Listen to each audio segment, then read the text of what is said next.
The sheriff didn't just lock himself in the deepest cell, he threw away the key. When the deputy walked in, he found him staring blankly out the window. He begged the sheriff not to do anything stupid, but the sheriff went ahead and said those forbidden words anyway. I want to go out. Because no one who'd ever said them had lived to tell the tale. You see, in this future world, humanity had been driven underground. Down here, there was one ironclad rule. Anyone who said, "I want to go out," would be forcibly sent to the surface to perform cleaning duties. But everyone who went topside ended up dead, poisoned by the toxic wasteland above. Still, the sheriff said those forbidden words without hesitation. His wife Allison's mysterious death 3 years ago had left him with nothing to lose. That day, Allison had stood up in the cafeteria and shouted that the outside world was actually full of green grass and blue skies. The ruined wasteland they saw on their screens was a lie. The leaders had doctored the footage to keep everyone trapped down here, forever stripped of any hope of escape. When no one reacted, she shouted those forbidden words. I want to go out!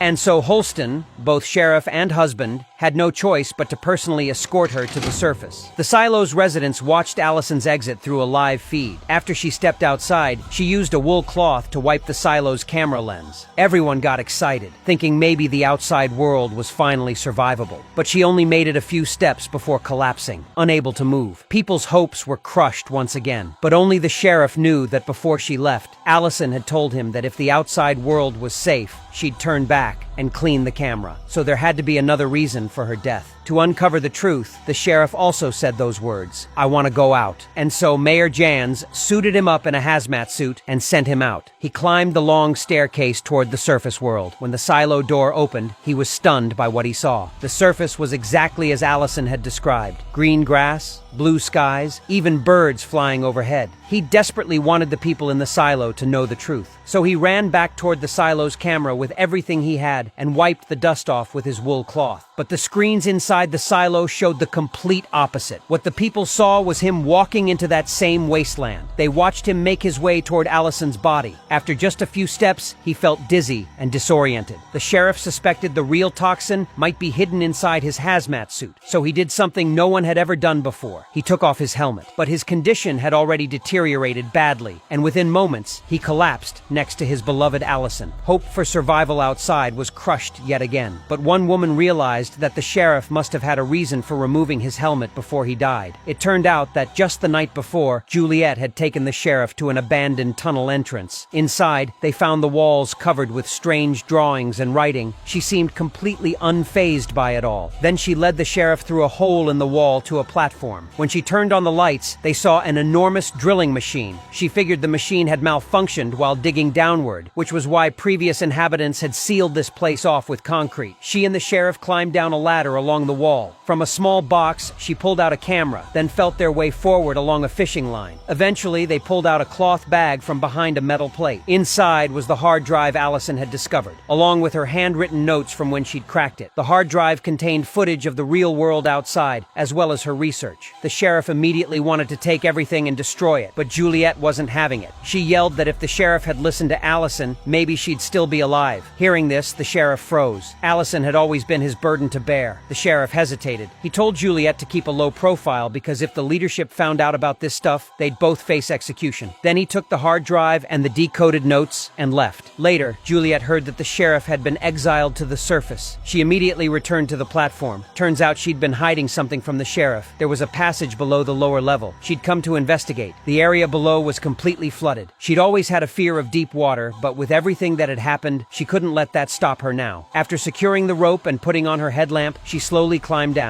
Halfway down, her nerves got the better of her, and the headlamp fell into the water. She had to feel her way down in complete darkness. Just as she was about to reach the water's surface, the generator in the cylinder above suddenly malfunctioned. As the person in charge of the generator, she rushed back immediately. She found her apprentice about to go in and fix it, and Juliet immediately stopped him. When he insisted on going in anyway, she decked him with one punch. After the generator crisis was averted, her supervisor came looking for her. He chewed her out for being drunk, missing 2 hours of work, and beating up the apprentice who idolized her. But Juliet brought up something deadly serious. The silo's generator had major problems and needed to be shut down to be properly fixed. Her supervisor said the generator had never been shut down in the silo's entire history. It would plunge tens of thousands of people into darkness. Even 5 minutes of darkness would cause mass panic. He couldn't take that kind of responsibility. Juliet insisted that a brief blackout was better than total generator generator failure, which would mean the end of the silo. In the end, orders from the top meant they could only do basic patchwork repairs. Just then, the generator suddenly surged with high voltage, causing violent tremors throughout the lower levels. And as luck would have it, Mayor Johns had just arrived there. Learning about the generator malfunction, the experienced Juliet decisively entered the generator to make repairs. Thanks to her work, she successfully restored normal pressure. Mayor Johns had witnessed Juliet's competence firsthand and gave her his stamp of approval. He immediately decided that Juliet would inherit the sheriff's position and become the new sheriff. But she refused without a second thought, saying she was fine staying on as a mechanic. The next second, the mayor handed her a sheriff's badge and said this was the late sheriff's dying wish. When Juliet arrived at the office to accept the appointment, she found the mayor's body. Since the silo's equipment wasn't sophisticated enough, there was no record of who the killer was. If word of Mayor Johns' death got out, it would definitely cause riots. According to silo regulations, Bernard from Judicial temporarily assumed the position of mayor, and Juliet, newly appointed by Mayor Johns, took on the responsibility of finding the real killer. She was assigned to work in the former sheriff's office. Juliet noticed the ventilation duct in the room kept making strange noises. Just then, Bernard showed up with a change of clothes for her. Even though she'd been made sheriff, not everyone accepted her. After all, she'd just been a laborer on the lowest levels of the silo. Bernard had always believed she'd committed theft back when she was down there. But given the late mayor's personal appointment, Bernard couldn't say much. On her first day, she found a note on her desk, but before she could figure out what it meant, her deputy burst in. He told the sheriff that someone down below was beating up a citizen. Turns out the deputy had been secretly having an affair with the mayor. He suspected that a thug from the lower levels who sold fake medicine had killed Mayor Johns. But without solid evidence, Juliet just dragged him away from the scene. Then Juliet went straight to the recycling center to look for the former sheriff's belongings, especially the hard drive and decoded diagrams they'd found. But the worker said they hadn't found any of that stuff when they cleared out his things. Meanwhile, Robert from Judicial showed up at the deputy's room and said the department head had decided to remove Juliet from her position as sheriff. The deputy decided they could wait and observe because once Juliet became unpopular enough, she'd resign on her own. But that night, when he returned to his room to sleep, a mysterious man burst out and grabbed him in a chokehold. Luckily, with decades of police experience under his belt, he managed to break free. But when he went back to his bedroom to grab his shotgun, he found it missing. The mysterious man was behind him, pointing the shotgun right at him. Meanwhile, Juliet returned to her quarters and heard strange noises coming from the vent fan again. So she opened it up and discovered a fishing line with a metal ring hanging from it. Following the line, she slowly pulled a bag of documents out of the vent. Juliet was going through files when someone suddenly started pounding frantically on the door. Without a word, the man outside handed her a note. It read that the deputy sheriff had been murdered at home, but by the time she arrived as sheriff, the others had already cleaned up the scene. On top of that, they'd already found some civilian from the silo to take over as deputy. Just as Juliet was about to speak up, Bernard cut her off. His concern wasn't about finding the killer. It was about keeping the silo's residents calm and maintaining order. After they left, Juliet immediately searched the deputy's room. She stumbled upon a note in his pocket. It was the deputy's list of suspects in Mayor Johns' murder investigation. She stuffed the clue into her pocket and headed straight to Bernard's office. Juliet wanted to jump into the investigation right away, but Bernard didn't seem the least bit concerned. He even casually picked up the former mayor's juice and took a sip. His mind was clearly on how to smoothly step into the mayor's role. That's when Robert chimed in with a suggestion. Declare both deaths accidental, hold a single funeral, and bury them together in one grave. It would not only divert public attention, but also spin a touching story about two elderly companions. But when the funeral actually took place, everyone just stood there completely stone-faced.